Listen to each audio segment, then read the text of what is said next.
Assalamu alaikum warahmatullahi ta'ala wa barakatuhu. Yan uwa barkanmu da wannan lokaci. Insha Allah kamar yadda aka sani ga nan channel namu na fassarar mafarki.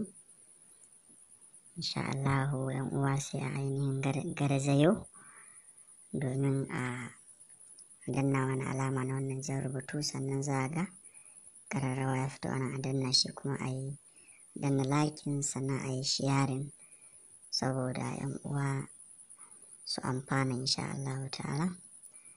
Masha Allah.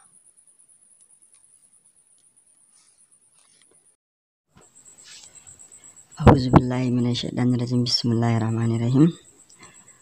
Yan uwa barkanmu da wannan lokaci. Insha Allah yau ma ga mu dauke da wani fassarar mafarki. Insha Allah wato fassarar mafarki na goga kafa, wanda mafarkin yana goga kafan shi da dutse.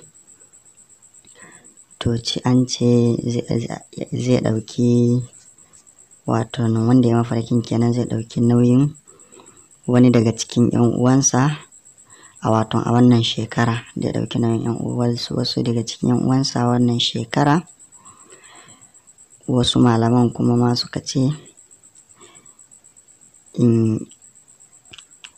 ƙannensa ne zai ɗauki nauyinsu, zai aurar da su a wannan shekara, ƙannensa kenan, in ji faɗa na su wasu malamai kenan insha Allahu ta'ala.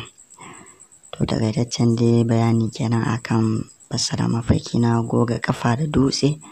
Duk wanda mafarki yana goga kafan shi da dutse, to abin da zai yi kenan da izinin Allah ta'ala.